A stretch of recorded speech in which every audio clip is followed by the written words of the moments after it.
I knew the exact moment the company was going to die. It wasn't when the stock dipped, and it wasn't when the coffee machine in the break room started leaking brown sludge that smelled like despair and burnt plastic. It was a Tuesday, 9 o'clock a.m. sharp, under the buzzing hum of fluorescent lights that give everyone in the finance department the complexion of a sickly Victorian ghost. I'm Susan. I'm 45 years old, I live in Missouri, and for the last 7 years, I have been the structural integrity of this entire organization. You know how in every disaster movie, there's that one support beam groaning under the weight of the entire collapsing building? That's me. I'm a senior financial reporting analyst, which is corporate speak for the woman who fixes everyone else's math.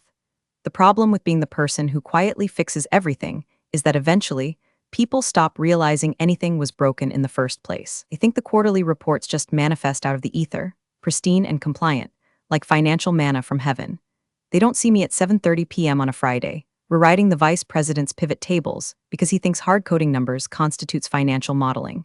They don't see the custom SQL scripts I wrote 3 years ago, scripts that hold our entire billing dashboard together with digital duct tape and prayer. So, when the VP of Finance walked in that Tuesday morning, beaming like a man who just discovered fire, I should have known something terrible was coming. He had a younger clone trailing behind him. The clone was wearing a suit that cost more than my Honda Civic, with hair so perfectly gelled it looked like it could withstand a hurricane. "Everyone, listen up," the VP bellowed, clapping his hands. The sound echoed off the beige cubicle walls. We all looked up. The data entry clerks, the junior analysts, the lifers like me with carpal tunnel braces and eyes tired from staring at Excel grids for 2 decades. "I want you to meet Tyler," the VP said, gesturing to the clone. "My son. He's fresh out of grad school, got his MBA, and he's going to be stepping in as the new director of strategic planning. He's got some fresh eyes and big ideas." Tyler stepped forward. He had that specific kind of confidence that only comes from never having had a credit card declined in your entire life. He looked around the room, his gaze sliding over the hardworking staff like we were furniture. Then, his eyes landed on me. "Hey, listen, before I tell you how I systematically dismantled this man's ego, do us a small favor and hit subscribe and maybe an upvote. It costs you $0, which is exactly what I was getting paid for the overtime I'm about to describe, and it helps the algorithm know you enjoy witnessing corporate justice." Tyler smiled. It wasn't a nice smile. It was a shark assessing a seal. "So, you're Susan?" he asked, loud enough for the back row to hear. "I am," I said, keeping my voice neutral. I was deep in a VLOOKUP nightmare, trying to reconcile the marketing budget for the 3rd time this week because the marketing director apparently counts on his fingers. Tyler walked over to my desk. He picked up a stack of papers, my meticulously organized reconciliation logs, and flipped through them with a dismissive flick of his wrist. "My dad told me about you," Tyler said. He chuckled, a wet, condescending sound. "He says you're the steady hand, but looking at these workflows, it seems a bit archaic, doesn't it?" The room went dead silent. The clicking of keyboards stopped. Even the breakroom fridge seemed to stop humming. "Archaic?" I repeated, slowly taking my hands off the keyboard. "Yeah," Tyler said, tossing the papers back onto my desk. They slid and scattered across the floor. He didn't apologize. "I've been looking at the org chart and the output metrics. Honest opinion, boss says you don't really contribute anything tangible. You're just maintaining. You need innovators, Susan, not caretakers." He looked around the room for approval, grinning. A few of the younger interns, terrified of the VP, let out nervous, snickering laughs. The sound scraped against my eardrums like sandpaper. I looked at the papers on the floor. Those logs represented hours of catching compliance errors that would have cost the company millions in SEC fines. I looked at the dark circles under the eyes of my team, who I shielded from the worst of upper management's incompetence every single day. Then I looked at Tyler. He was waiting for me to apologize, to scramble, to justify my existence. He wanted me to be the scared middle-aged lady who fears for her pension. Something inside me snapped. It wasn't a loud snap. It was the quiet, metallic ping of a high-tension cable finally giving way. The rage didn't feel hot, it felt like liquid nitrogen. It clarified everything. I stood up, I smoothed my skirt. I looked him dead in the eye and I didn't blink. "You're right, Tyler," I said. My voice was calm, pleasant, even. "If the board thinks I don't contribute anything, then I must have been mistaken about my role here." Tyler's grin faltered for a microsecond. "Well, good. Acceptance is the first step too, so I interrupted him, smiling a smile that didn't reach my eyes. "Perfect. Then the free work stops today." "Excuse me," Tyler blinked. "You heard me," I said. I sat back down, turned my chair specifically 45 degrees away from him, and opened a blank solitaire window. "I'm just a caretaker, after all. I wouldn't want to get in the way of your innovation." The VP, who had been watching from the doorway, frowned. He sensed a shift in the atmospheric pressure, but he was too arrogant to understand what it meant. "Right?" Tyler scoffed, recovering his bravado. "Well, let's get to work, people. I want to see a full audit of the reporting processes on my desk by noon. And Susan, try to look busy." He walked away, high-fiving one of the interns. The VP followed him into the corner office, closing the door. My phone rang 5 minutes later. It was the chair of the board's assistant, looking for the preliminary quarterly numbers. Usually I send them a pre-read file that I assemble manually because the automated system hasn't worked since 2018. "Hi, Susan," the assistant said. "Just checking on those Q3 prelims?" I looked at the file on my desktop named Q3 Consolidated Actual Do Not Delete XLSX. It was finished. It was perfect. It contained corrections for 3 different departments that had formatted their data as text instead of currency. I right-clicked the file. I selected Properties. I unchecked Read Only. "I'm sorry," I told the assistant, my voice dripping with polite confusion. "I've been informed by the new director of strategic planning that I don't contribute to that process. You'll have to ask Tyler. I believe he's innovating the numbers as we speak." There was a long silence on the other end. "Okay," she said, sounding confused. "I'll call him." I hung up. I took a sip of my lukewarm water. It tasted like victory. The clock on the wall ticked over to 9:15 a.m. The war had started, and they didn't even know they were on the battlefield yet. There's a specific kind of silence that falls over a workspace when you stop doing the things you aren't paid to do. It's not an immediate silence. It's more like the eerie quiet of a forest right before a thunderstorm breaks. For the rest of that week, I became the ghost they accused me of being. I showed up at exactly 8:30 a.m. I took my full, legally mandated 1-hour lunch break away from my desk, something I hadn't done since the Bush administration. And at 5 p.m. on the dot, I packed my bag and walked out the door. The first crack in the dam appeared on Wednesday afternoon.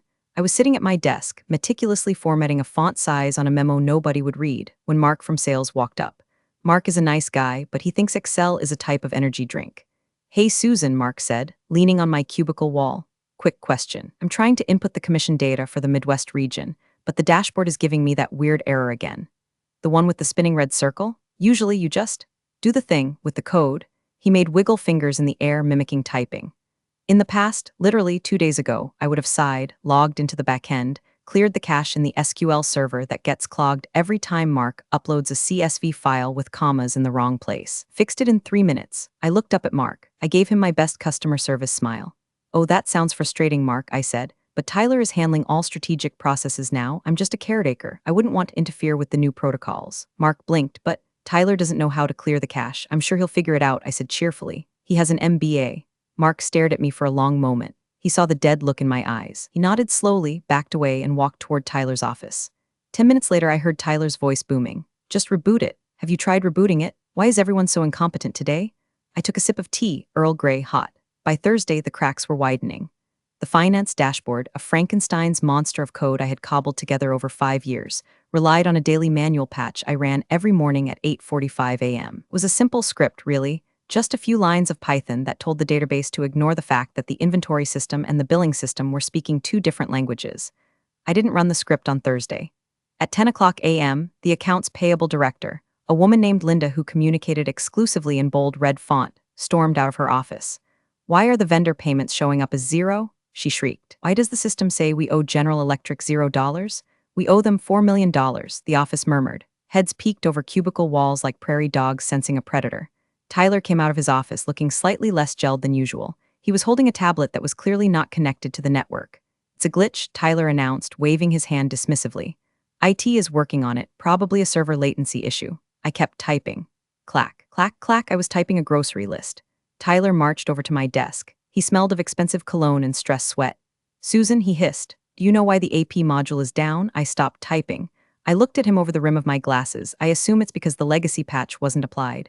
But as you pointed out, my workflows are archaic. I assumed you had implemented a modern solution. Tyler's jaw worked. He wanted to scream at me. He wanted to demand I fix it. But he had spent the last 48 hours telling the entire executive team that he was overhauling the department's sluggish legacy systems. If he admitted he needed me to run a script he didn't understand, he'd look like a fool. "Right," he said, his voice tight. "Right. We're migrating to the cloud anyway. This is just temporary friction." "Friction," I repeated. "That's a good word for it." He stormed off. I watched him go into the server room. A few minutes later, the IT guy, Dave, walked out shaking his head. Dave caught my eye. Dave knew. Dave and I had shared war stories in the elevator about the server architecture. He gave me a tiny, imperceptible nod. He wasn't going to tell Tyler about the Python script either. Friday was the deadline for the preliminary board deck. Usually, this is the time I start sweating. I usually spend Thursday night correcting the variance analysis because the department heads always confuse budget with forecast. I usually smooth out the graphs so the trend lines don't look like a heart attack victim's EKG. This Friday, I was calm. I had done exactly what was asked of me. I entered my data, only my data. I didn't check the other tabs. I didn't correct the formulas in the summary sheet. At 3 p.m., Tyler sent an email to the entire department. Subject, Q3 report finalized team, great work. I've compiled the final report. We're sending this to the board for review over the weekend. This is what efficiency looks like. Attached was the Excel file. I opened it. It was a bloodbath. The cash flow tab was referencing a cell that didn't exist. The EBITDA calculation was double counting the tax credits because someone, probably Tyler, had hard-coded a positive integer where a negative one should be. And most beautifully, the executive summary pivot table was blank. Just a gray box. I stared at the screen. It was like watching a car drive off a cliff, but the car was made of money and the cliff was my company's reputation. I could have fixed it. I could have hit reply all and said, hey, row 45 is broken and you forgot the amortization schedule. It would have taken me 10 minutes. Instead, I closed the file. I opened my email client. I created a new folder named the Tyler Era and dragged the email into it. Then, for the first time in 7 years, I left the office at 4:58 p.m. As I walked to the elevator, I saw Tyler in his glass office, feet up on the desk, laughing into his phone. He looked like a king surveying his kingdom.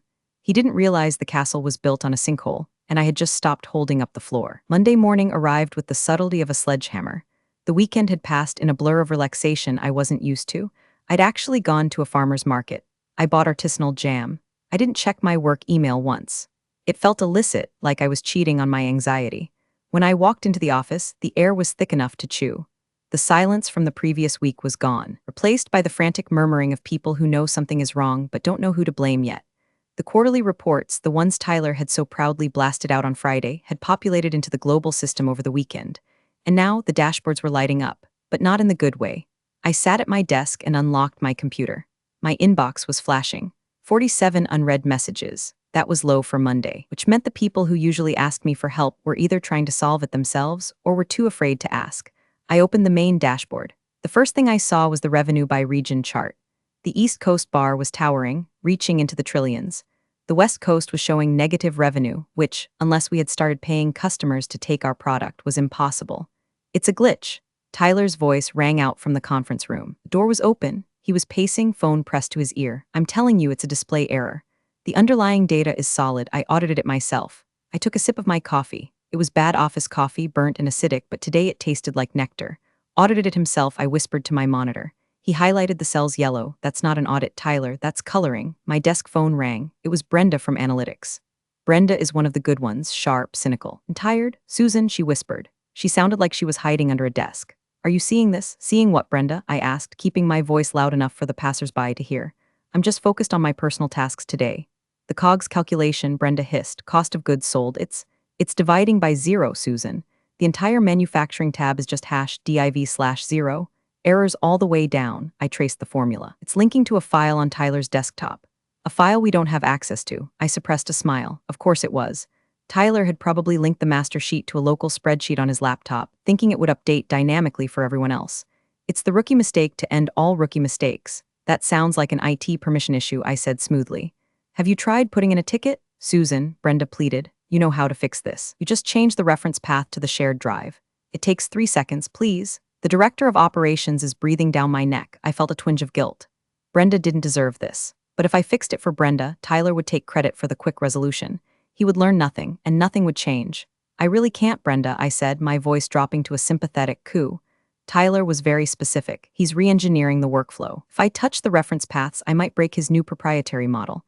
I can't take that risk. You know how the VP is about insubordination. There was a pause. Brenda understood. Okay, she said, her voice hardening. I get it, proprietary model. I'll let operations know we're waiting on Tyler's local file. She hung up. By noon, the chaos had spread to the executive floor. The VP, Tyler's dad, came storming down the stairs. He rarely took the stairs. He looked red-faced. He marched straight into Tyler's office. Through the glass walls, we could see the pantomime of a family argument disguised as a business meeting. Tyler was gesturing wildly at his laptop. The VP was pointing a finger at the screen. Then they both looked at me. I didn't look up. I was busy alphabetizing my desktop icons. The VP came out, followed by Tyler. They walked over to my desk. Susan, the VP said. He sounded breathless. We have a small technical hiccup. The dashboard isn't pulling the manufacturing data correctly. Oh no, I said, widening my eyes. That's terrible. Tyler seems to think that the old system you built is conflicting with his new inputs, the VP said. He was trying to sound authoritative, but I could hear the desperation. We need you to take a look. Just smooth it out. This was it. The moment they dragged me back in. The moment I was supposed to say move over, and fix their mess so they could go back to ignoring me. But I remembered the look on Tyler's face when he called my work archaic. I remembered the 7:30 p.m. Fridays. I'd love to help, I said, and I meant it. I would love to help if I were a valued employee. But I don't have admin access to Tyler's laptop. If the data is hosted locally on his machine, as it appears to be, my archaic system can't reach it. It's a security protocol. I'm sure you remember approving it last year. The VP blinked. He didn't remember. He never read the security protocols. Well, can't you just override it? Tyler asked, annoyed. Just hack it or whatever. Hack it, I repeated. Tyler, I'm an analyst, not a character in the Matrix. I can't hack your C drive. You'll need to upload the source file to the shared server, map the permissions, and rerun the batch script. But you'll have to be careful. If the column headers don't match exactly, it will corrupt the historical database. This was technically true, but phrased in the most terrifying way possible. Tyler went pale. Corrupt the database? Permanently, I lied. The VP looked at his son, then he looked at his watch. Fix it, Tyler, the VP snapped. Just figure it out. We have investors checking these numbers tomorrow. The VP walked away. Tyler stood there, staring at me. You're enjoying this, he whispered. I'm not enjoying anything, Tyler, I said, turning back to my screen. I'm just doing my job, which, according to you, is absolutely nothing. He stomped back to his office. I saw him Googling furiously. I could see the reflection in the glass. He was searching how to link Excel to shared drive without breaking database. Good luck, Tyler. Desperation is a powerful motivator. Unfortunately for Tyler, desperation combined with incompetence is just a recipe for acceleration into a brick wall. By Tuesday afternoon, Tyler had realized he couldn't fix the automated dashboard. The glitch was beyond his understanding because he didn't understand the underlying architecture of the data. He didn't know that Sales Final was actually a dummy column and Sales Final V2 was the real one. He didn't know about the hidden rows that calculated tax variances. So, he did what every arrogant middle manager does when technology fails them. He threw bodies at the problem. Everyone, stop what you're doing. Tyler shouted at 1:00 p.m. He clapped his hands again. I was starting to develop a Pavlovian twitch of hatred for that sound. The system is down because of legacy issues, he announced, glaring in my direction. So we're going manual. I want everyone to open a blank sheet. Are going to rebuild the quarterly report from the raw invoices. We're doing this the old-fashioned way. Hard work, grunt work. Let's show the board what we're made of. A collective groan rippled through the bullpen. Rebuilding the report from raw invoices was like trying to rebuild a skyscraper by stacking individual bricks without mortar. It wasn't just inefficient, it was insane. He assigned sections to the junior analysts. Kevin, you take revenue. Sarah, you take expenses. Mike, you take payroll. He didn't assign anything to me. I was the legacy issue. I watched in silence as the chaos unfolded. The juniors were frantic. They were pulling PDF invoices, typing numbers into cells, making typos, correcting them, making new typos. The sound of typing was like a hailstorm. But here is the thing about raw manual entry. It lacks guardrails. My automated system, the one Tyler had abandoned, had built-in logic checks. If you tried to enter an expense that violated the Sarbanes-Oxley Act, SOX, compliance rules, the cell would turn red and scream at you. If you tried to book revenue before the contract was signed, the system would block you. These kids were just typing numbers. I watched Sarah, a sweet girl fresh out of college, typing in the entertainment expenses. She was moving fast, trying to impress Tyler. I saw her pick up a stack of receipts from the VP's discretionary pile. I knew that pile. It contained dinners that were technically personal but expensed as client development. My system usually flagged these for manual review. Sarah just typed them in. $4,500 steakhouse. $2,000 golf club. Tyler was pacing behind them, acting like a drill sergeant. Faster, people. We need to merge these by 5:00 p.m. At 4:30 p.m., Tyler shouted, send me your sheets. He sat at his desk and began copying and pasting their work into a master file. I could see him on his screen. He wasn't checking formulas. He wasn't cross-referencing. He was just pasting values. Do you know what happens when you paste values without checking the formatting? You lose the audit trail. You lose the logic. You just have static numbers that say what you want them to say. At 5:15 p.m., Tyler stood up. He looked exhausted but triumphant. Done. He declared, printed and saved. I'm sending this to the board and the external auditors right now. He hit send. I heard the whoosh sound of the email leaving the building. I waited 1 minute. Then I opened my own email. I navigated to the sent items of the shared department inbox, which I still had access to because, again, nobody had revoked my permissions. I found the email. Subject, Q3 Final Financials Restated. Attached was the file, Q3 Master Manual Build XLSX. I downloaded it. I didn't open it immediately. Instead, I saved a copy to my local drive. I renamed it Non-Compliant Final Submission Evidence XLSX. Then I opened it. It was worse than I thought. It wasn't just bad math. It was illegal math. because they had manually entered the data, they had skipped the revenue recognition clause. They had booked revenue for contracts that weren't starting until Q4. That's a cardinal sin in accounting. It's fraud. It's go to jail fraud if you do it on purpose, and get fired immediately fraud if you do it by accident. And there, in the Approvals tab, was a digital signature. Approved by Tyler, last name Director of Strategic Planning. He hadn't even asked legal to review it. He was so desperate to prove he could fix the glitch that he had bypassed the one step that could have saved him. I stared at the screen. My heart was pounding, not with fear, but with a cold, hard adrenaline. This wasn't just a mistake anymore. This was a smoking gun. I closed the file. I didn't say a word. I picked up my purse. "Good night, everyone," I called out cheerfully. Tyler looked up from his desk. He was loosening his tie. "Head down, Susan. You just did in 4 hours what takes you a week." "I'm very impressed," I said, and I walked out into the cool evening air, knowing that Tyler had just handed me the match, the gasoline, and the insurance policy all in one attachment. The thing about external auditors is that they don't care about your office politics. They don't care who your dad is. They care about numbers and they care about liability. They are the sharks that eat the other sharks. Wednesday morning. The bomb dropped, but it didn't explode immediately. It ticked. It started with an email from Deloitte, not a generic notification, but a direct inquiry from the senior audit partner. Let's call him Roger. I've met Roger. Roger has the personality of a calculus textbook and eyes that can spot a misplaced decimal from orbit. The email went to Tyler, the VP, and the CFO. Because I was still listed as the primary contact for historical data, I was CC'd. From Roger, Deloitte, subject, urgent, Q3 compliance irregularities / clause 6.3. Dear team, we have begun our preliminary review of the Q3 file submitted yesterday evening. We have flagged several material inconsistencies regarding revenue recognition thresholds. Specifically, $1.2 in projected revenue appears to be booked as current assets without corresponding signed POs. Furthermore, executive discretionary expense line item exceeds the threshold by 400% and lacks the required itemized breakdown mandated by your internal policy section 4B. Please clarify immediately. If these figures are accurate, we will need to file a formal disclosure regarding material weakness in internal controls. Regards, Roger. I read the email while eating a bagel. Material weakness in internal controls. In the finance world, those are fighting words. That's the kind of phrase that gets stock trading suspended. I waited. I knew what was coming. 10 minutes later, Tyler appeared at my desk. He wasn't strutting today. He was speed walking. He held a printout of the email. "Susan," he said, dropping the paper on my desk. "What is this?" I looked at the paper, then at him. "It appears to be an email from the auditors, Tyler." "I know what it is," he snapped. "I mean, what is this clause 6.3? Why are they flagging revenue? We entered the numbers exactly off the invoices." "Ah," I said, leaning back. "Well, clause 6.3 refers to the revenue recognition principle. You can't book the money until the service is delivered, even if you have the invoice. My system, the archaic one, used to automatically filter those out based on the service dates." Tyler's face went slack. "It filtered them out?" "Yes," I said gently, "because booking them early is technically—" "Well, it's fraud, Tyler." He flinched as if I'd slapped him. "Well, fix it," he demanded. "Just email Roger and tell him it's a clerical error. Tell him you sent the wrong file." I paused. The air in the office seemed to freeze. "Tyler," I said, my voice dropping to a whisper, "I didn't send the file. You did. Your digital signature is on the cover page." He stared at me. He realized the trap he was in. If he admitted he didn't know the rules, he looked incompetent. If he blamed me, the metadata would prove him a liar.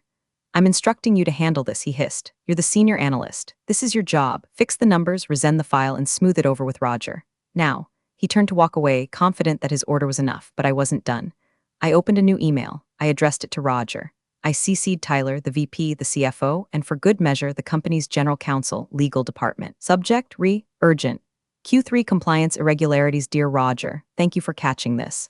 I have been asked by the Director of Strategic Planning, Tyler, to address these discrepancies. Unfortunately, I did not prepare, review, or submit the Q3 file in question. As of last Tuesday, I was instructed that my previous workflows were archaic and that I should not contribute to the new strategic reporting process. The file submitted was created manually by the team under Tyler's direct supervision. I do not have access to the source data used for this manual build, so I cannot validate or fix the numbers as requested.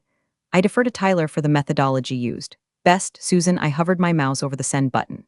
I looked at Tyler, who was back in his office, frantically typing on his phone. I clicked send. The fallout was almost instantaneous. Within 3 minutes, the general counsel replied, "Stop all communications. Internal freeze on financial docs. Meeting in the boardroom." 10 mins. Tyler's phone rang. He looked at it, then looked at me through the glass.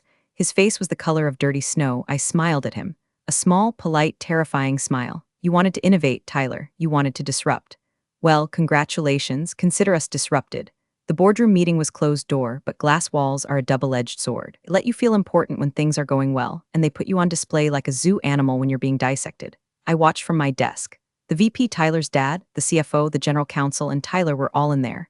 There was a lot of arm waving. The VP was yelling. I could see the veins in his neck. Tyler was slumped in his chair, looking like a child who had broken a vase. My phone rang. It was the CFO's direct line. Susan. CFO said. His voice was tight, controlled panic. Can you come in here now? Certainly, I said. I grabbed my notepad. I grabbed the folder I had prepared. I walked into the boardroom. The silence was heavy. The air smelled of dry cleaning and fear. Susan, the VP started, his tone trying to be fatherly but landing somewhere near hostage negotiator. We have a situation. It seems there was a miscommunication regarding the report protocols. Tyler was under the impression you were reviewing his work. I looked at Tyler. He wouldn't meet my eyes. That's an interesting impression, I said calmly. Considering he told the entire department in front of witnesses that I don't contribute anything and that my work was archaic. The general counsel, a sharp woman named Veronica, looked up from her notes. He said that? He did, I said, and I respected his authority. I stepped back. Okay, the CFO interrupted. Point taken, but Susan, we are in a bind. Roger is threatening to qualify his audit opinion. We have the investor call tomorrow. We need you to fix the file. We need the real numbers. Do you have them? This was the pivot point. They were asking me to save them. If I said yes, I went back to being the invisible fixer.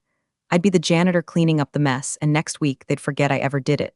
I don't have the manual file Tyler created, I said slowly. Don't know what invoices he used. But you have your system, the VP pleaded. The legacy system, can't you just run it? I could, I said, but the legacy system requires a data inputs patch that hasn't been run in 10 days.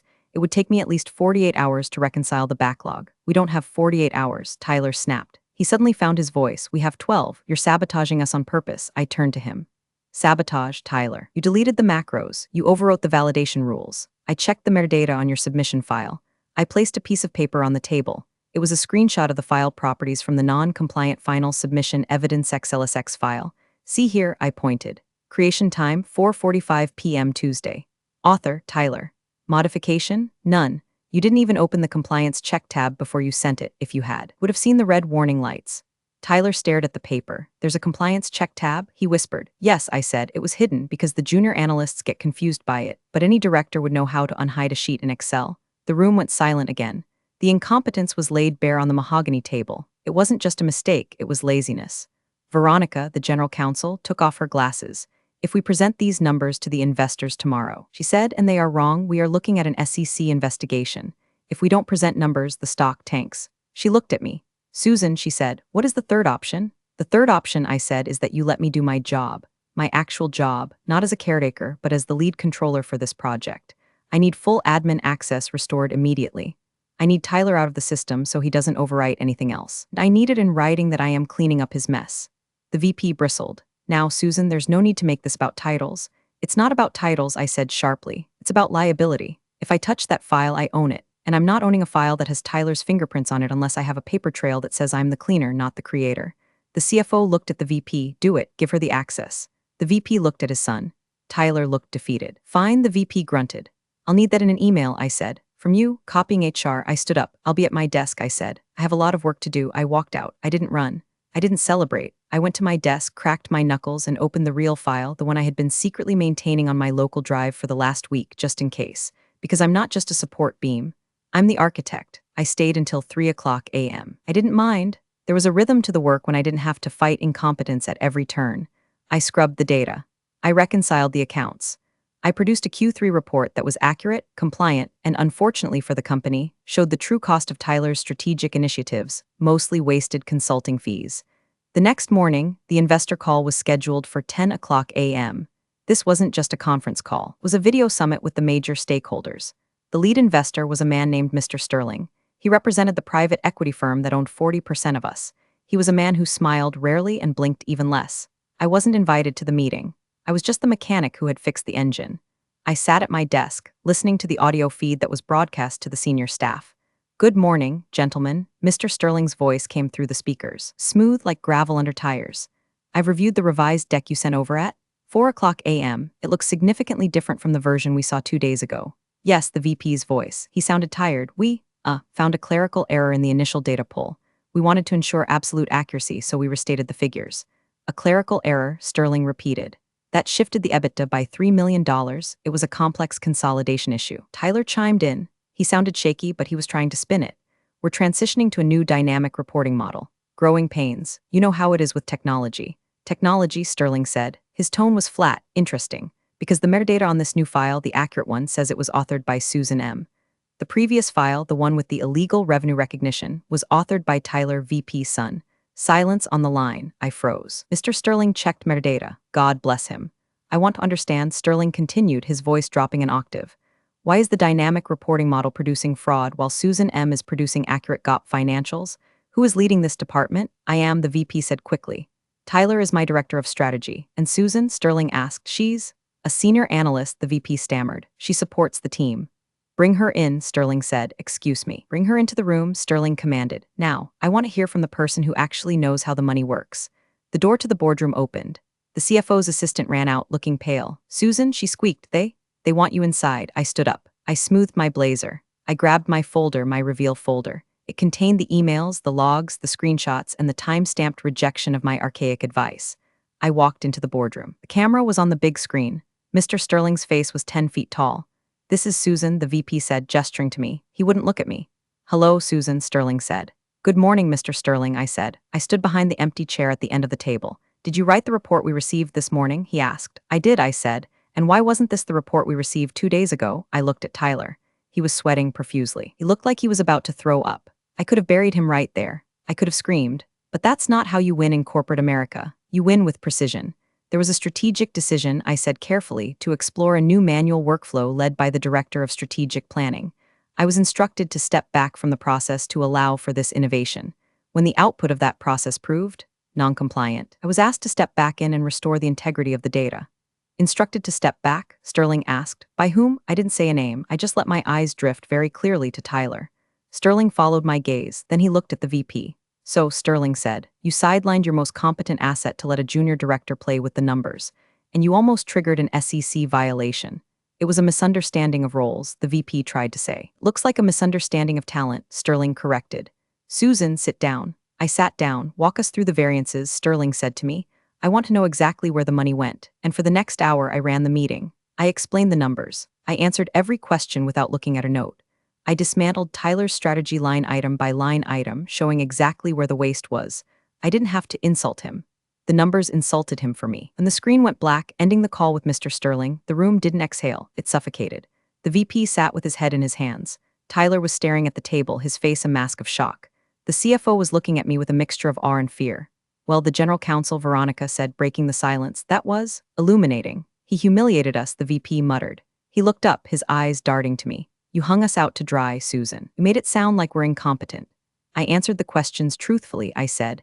Would you have preferred I lied to the lead investor? Because I believe that's what got us into this mess on Tuesday. You could have softened it, Tyler snapped. You didn't have to mention the manual workflow. You could have said it was a software bug. I reached for my folder, the reveal folder. Tyler, I said, opening it. I think it's time we stop pretending this was a software bug. I slid a stack of papers across the mahogany table. They fanned out perfectly. What is this? The CFO asked, picking up the top sheet. That, I said, is a log of every interaction regarding this report. Here is the email from last Tuesday where Tyler stated, I don't contribute anything. Here is the IT ticket where he requested admin access to overwrite the compliance macros. Here is the timestamp of when he rejected Brenda's warning about the #div/0 errors. I pointed to a graph I had printed out. It showed the error rate in the system. It was a flat line for 7 years, my years. Then, last Tuesday, it spiked vertically like a rocket launch. And here, I said, tapping the final document, is the side-by-side comparison of the Tyler version vs. the GOP version. The Tyler version overstates revenue by 12% and understates expenses by 8%. That's a 20% variance. In our industry, that's not a mistake, that's negligence. Veronica picked up the comparison. She adjusted her glasses. Jesus, she whispered, if we had published this, we'd be delisted. She looked at the VP. Did you know about this? She asked him. Did you know he was bypassing the controls? I trusted his judgment, the VP stammered. He has an MBA. I don't care if he has a Nobel Prize. Veronica slammed the paper down. He almost torched the company. And you, she looked at me, you let it happen. I didn't let it happen, I corrected her, my voice turning icy. I was ordered to stand down. I have the email from HR acknowledging the change in my duties per Tyler's request. I followed the chain of command. I let you drive the car. I can't help it if you drove it into a wall after I told you the brakes were cut. The CFO nodded slowly. He saw the legal reality. I was bulletproof. I had documented everything. She's right, the CFO said. She's the only reason we survived that call just now. Sterling likes her. Sterling likes competence, I said. And right now this room is very short on it. Tyler stood up. I'm not sitting here and listening to this insubordinate. Sit down, Tyler. CFO barked. It was the first time I'd ever heard him raise his voice. Tyler sat. We have a problem, the CFO addressed the room. Sterling is going to ask for a follow-up next week. He's going to want to see the new controls. If Tyler is still the director of strategy, Sterling is going to pull his funding. The VP looked at his son. He looked at his pension. He made a calculation. We can reassign him, the VP said weakly. Special projects. No. Veronica said. He signed the fraudulent report. He's a liability. She turned to me. Susan, she said, what would it take to fix the department? Permanently, I looked at them. The powerful men who had ignored me for a decade. Now they were begging. I want the interim controller title, I said. I want the salary that comes with it, retroactive to the beginning of the quarter. And I want full hiring and firing authority for the analyst team. No more nepotism hires. No more innovators who don't know how to use a VLOOKUP. Done, the CFO said immediately. And I added, looking at Tyler, I want my office back, the corner one, the one Tyler is in. Tyler packed his box at 4:00 p.m. It's amazing how little of a footprint a loud person actually leaves. He had been there for 3 months, caused millions of dollars in potential damages, and yet all his belongings fit into a single cardboard box. A stress ball, a framed photo of himself on a boat, a coffee mug that said hustle. The office was quiet as he walked out. Nobody laughed, nobody jeered, we just watched. It was the silence of the immune system expelling a virus.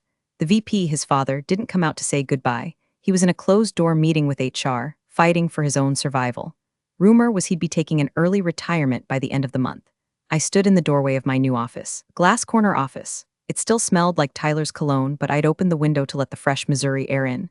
The CFO walked by. He stopped and leaned in. You played a hard game, Susan, he said. He didn't sound angry. He sounded respectful. I didn't play a game, I said. I just stopped playing yours. He nodded. Sterling sent an email. He wants you on the Q4 planning committee. He specifically asked for the woman who knows the metadata. Tell him I'm available, I said. Good, the CFO said. He paused. You know, you could have stopped Tyler earlier, before the audit email. I could have, I admitted, but then you never would have seen the difference between value and volume. You needed to see the crash to appreciate the safety features. He chuckled dryly and walked away. I sat down in the leather chair. It was comfortable. I pulled up the dashboard on my dual monitors. I opened the admin panel. I reactivated my old Python scripts.